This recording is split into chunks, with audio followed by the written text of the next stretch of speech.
इस वीडियो में मैं कुछ इंपॉर्टेंट क्वेश्चंस डिस्कस कर रहा हूं जो ट्राई हैलाइड्स के ऊपर हैं। जो ट्राई हैलाइड्स हैं उनकी ज्योमेट्री क्या है, शेप क्या है, उनका हाइड्रोलिसिस क्यों होता है और ऐसे कौन से हैलाइड्स हैं जिनका हाइड्रोलिसिस नहीं होता है। ये सारे क्वेश्चंस कई एग्जाम्स में पूछे गए हैं जिन्हें मैं इस वीडियो में ले रहा हूँ। देखिए, पहला क्वेश्चन ये है, विच of the following try halide is not hydrolysed. देखिए, हाइड्रोलिसिस के लिए जरूरी है कि वैकेंट डी ऑर्बिटल होना चाहिए, डी ऑर्बिटल होना चाहिए।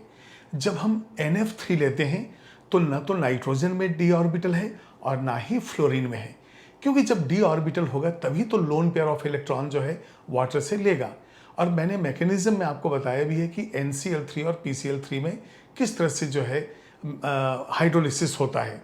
तो यहाँ पे NF3 जो है हमारा आंसर है, क्योंकि ना तो नाइट्रोजन और ना ही फ्लोरीन के अंदर डी ऑर्बिटल है, बाकी सब में डी ऑर्बिटल्स हैं जिससे हाइड्रोलिसिस होगा।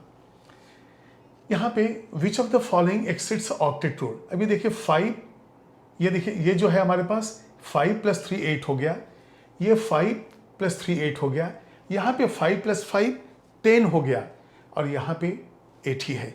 तो एक्सिड्स ऑक्टेट रूल का मतलब हो गया जो सुपर ऑक्टेट मॉलिक्यूल जिसे हम कहते हैं, जहाँ पे 8 इलेक्ट्रॉन से ज़्यादा हो जाता है। तो हम देख रहे हैं कि ये जो PCl5 है, यहाँ पे 5 + 5 यहाँ पे 10 इलेक्ट्रॉन्स हो जाते हैं, तो ये ऑक्टेट को एक्सीड करता है। नेक्स्ट है the shape and the hybridisation of PCl3 molecule. अब ये आपको मालूम है कि यहाँ पे इस तरह से फास्फोरस होता है और ये 3 क्लोरीन होते हैं। हाइब्रिडाइजेशन sp3 होता है, sp3। अब यहाँ पे बॉन्ड पेयर कितने हैं, 3, और लोन पेयर कितना है, 1। तो 3 बॉन्ड पेयर 1 लोन पेयर की वजह से हाइब्रिडाइजेशन तो sp3 है, लेकिन डिविएशन जो है इस लोन पेयर की वजह से आएगा। और जो इलेक्ट्रॉन पेयर ज्योमेट्री जो टेट्राहाइड्रल था वो अब शेप जो है क्या हो जाएगा, पिरामिडल। तो यहाँ हो गया ये पिरामिडल। तो अब देखते हैं हम लोग कौन सा ऑप्शन होगा, पिरामिडल एंड sp3। हमारा आंसर हो गया C। अब फोर्थ क्वेश्चन देखिए, which is not easily hydrolysed bye H2O। यहाँ पे ये जो हैलाइड्स दिए हैं, ट्राई हैलाइड्स, उसमें हाइड्रोलिसिस में देखिए BiCl3 के केस में वहाँ पे रिलेटिव ह्यूमिडिटी कितना है वो कंडीशन रिक्वायर्ड है, टेम्परेचर कितना है। जब ये सारे कंडीशंस होते हैं तब जाके डिसाइड होता है कि BiCl3.H2O हाइड्रेटेड बनेगा या फिर BiOCl बनेगा। तो ये डिफिकल्ट है, तो हमारा आंसर है D। एक सेपरेट मैंने वीडियो जो आपको बनाया है BiCl3 का हाइड्रोलिसिस का, आप उसको देखिए, उसमें आप ग्राफ भी देखेंगे।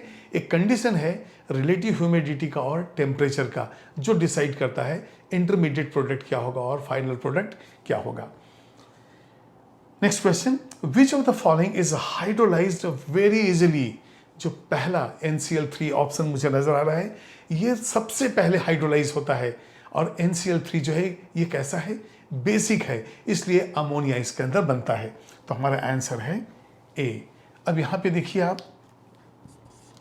NCl3 + H2O, यहाँ से बन जाता है NH3 + HOCl। तो यहाँ पे 3, ये हो गया बैलेंस।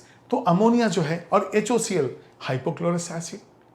तो यहाँ पे जो है ये हाईली अनस्टेबल है और NCl3 का प्रोडक्ट जो हो गया कैसा हो गया, ये बेसिक हो गया। तो NCl3 हमारा आंसर है। फिर है PCl3 और हाइड्रोलिसिस गिव्स। तो अब एक बार PCl3 का देख लेते हैं।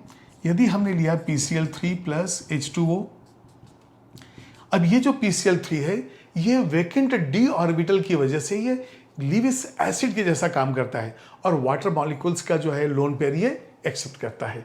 तो यहाँ पे H3PO3 + HCl। अब यहाँ पे देखिए आप 3 ये बैलेंस हो गया और फास्फोरस एसिड H3PO3 जो बनता है। तो आपने देखा कि जो बेसिक है वहाँ पे एक बेस बना और जो ट्राईहाइलाइड जो है एसिडिक है वहाँ पे एक एसिड बना। तो हमारा आंसर है H3PO3। नेक्स्ट क्वेश्चन देखिए, nitrogen can not form pentahalide.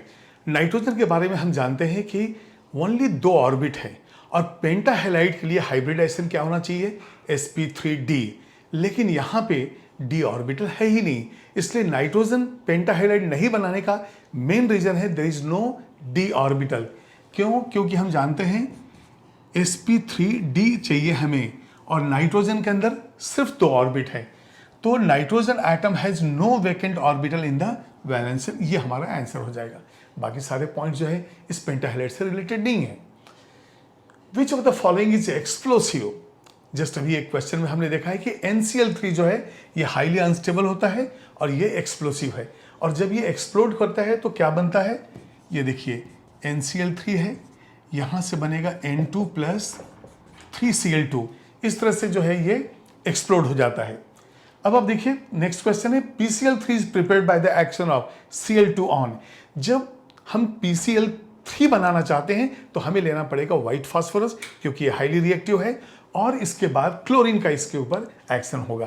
तो यहाँ पे हम लेंगे P4 प्लस Cl2 और यहाँ से बन गया PCl3, तो 4 6 ये हो गया बैलेंस।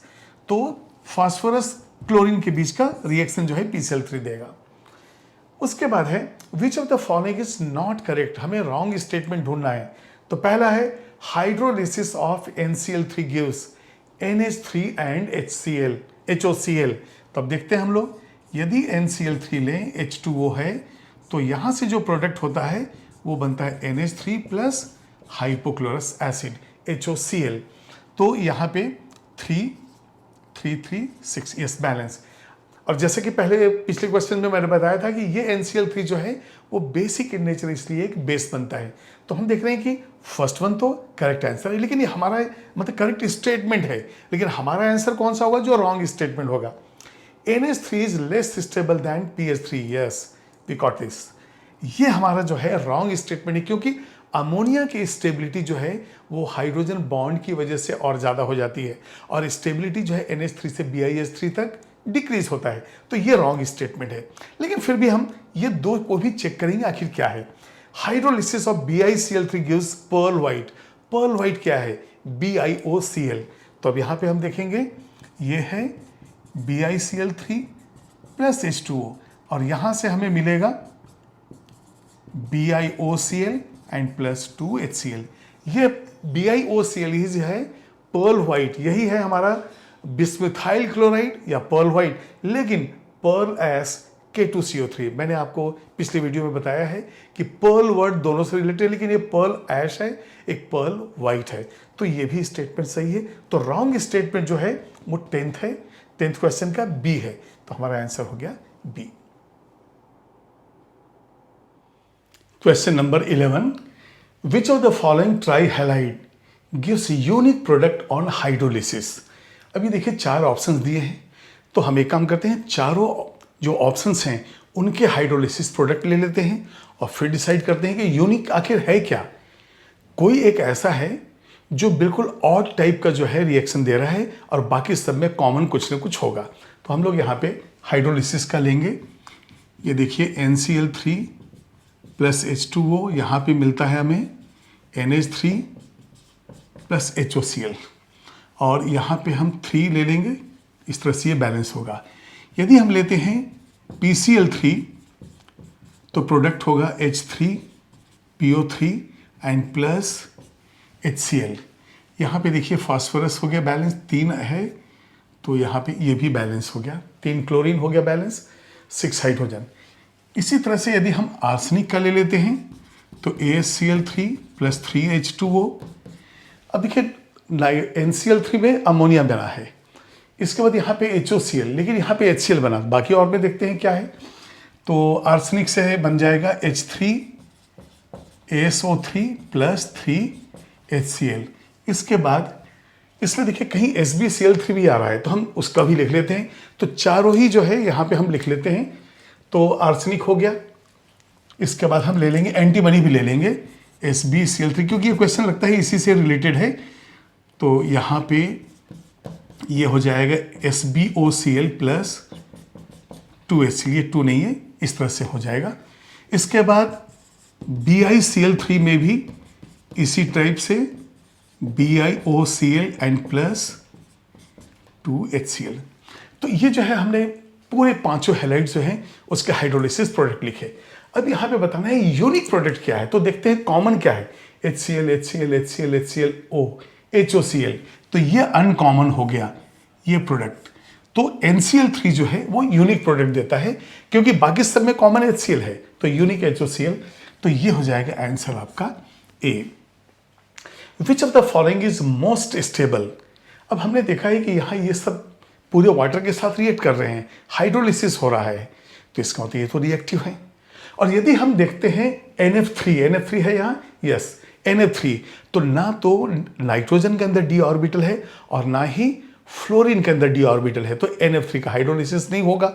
तो हाइड्रोलिसिस नहीं हुआ तो मोस्ट स्टेबल ये हो जाएगा, हमारा आंसर है D।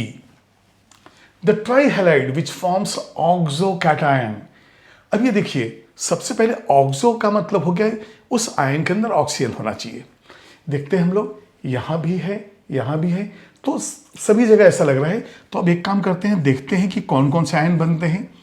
HOCl में ये प्लस होता है, ये माइनस होता है। इसके बाद PO3 3 माइनस, इसके बाद ASO3 3 माइनस, और ये जो SbOCl, ये याद कीजिए ये वाला रिएक्शन जो है ये रिवर्सिबल है, ये रिवर्सिबल है। और यहाँ जो बनता है ये है SbO plus and Cl minus, BiO plus and Cl minus. तो देखिए ये भी ऑक्सो आयन, ये सारे 1 2 3 4 5 पांचों ऑक्सो आयन्स बना रहे हैं, लेकिन ऑक्सो ये एनायन है, एनायन है, एनायन है, ये कैटायंस होते हैं। तो हमारे ऑप्शन में ये क्या बता रहा है, HOCl तो एनायन, PCl3 एनायन, SbCl3 ये जो है कैटायन आ गया, तो ये ऑक्सो कैटायन हो गया। AsCl3 में फिर से देखिए ऑक्सो एनायन है। तो जो आयन, जो ऑक्सो आयन है, ऑक्सो आयन का मतलब होता है उसके अंदर ऑक्सीजन होना चाहिए। जैसे याद कीजिए मैंगनेट, पर मैंगनेट, वो सब भी ऑक्सो आयन्स थे, वहां ऑक्सीजन था। लेकिन ये जो दोनों हैं ये पॉजिटिव वाले हैं, ये सारे के सारे निगेटिव आयन्स हैं। तो हमारा आंसर हो गया SbCl3, क्योंकि SbO पॉजिटिव ये है हमारा ऑक्सो कैटायन। अच्छा क्वेश्चन है, फिर है bottle of PCl3 is kept stopped because. अब ये देखिए स्टॉपर से हम क्यों उसका ढक्कन लगा के क्यों रखते हैं। अब मालूम ही है तो मॉइस्चर एब्जॉर्ब करता है, जब मॉइस्चर एब्जॉर्ब करेगा तो इसका हाइड्रोलिसिस हो जाएगा। अब उसको प्रिवेंट करना है तो आपको लिड लगा के रखना पड़ेगा, बॉटल को क्लोज करके रखना पड़ेगा, तो यहां पे रिएक्ट्स विथ मॉइस्चर आ जाएगा। 15th क्वेश्चन देखिए, विच of the following halide is most acidic. अब एसिडिक का मतलब हो गया हमें एसिड मिलना चाहिए। अब देखिए ये NCl से तो हमको बेस मिल रहा है NH3, ये दोनों से एसिड मिल रहा है, तो यहां पे कौन सा ऑप्शन होगा, PCl3 से H3PO3 मिला, इसमें तो अलग मिला, इसमें भी अलग मिला, तो हमारा आंसर है PCl3। क्यों, क्योंकि यहां पे आपको एसिड मिला H3PO3। The fifth group element that does not directly react with the chlorine. Nitrogen का डायरेक्टली क्लोरीन के साथ रिएक्शन नहीं होता है। अब नाइट्रोजन का तो ऑक्सीजन के साथ भी डायरेक्टली कॉम्बिनेशन ऑर्डिनरी कंडीशन पे नहीं होता है, तो यहां जो है आंसर आपका नाइट्रोजन है। बॉन्ड एनर्जी ट्रिपल बॉन्ड की वजह से काफी ज्यादा है, डायरेक्ट कॉम्बिनेशन इसका जो है डिफिकल्ट होता है, तो आपका आंसर नाइट्रोजन है, तो इसको आप नोट कीजिए।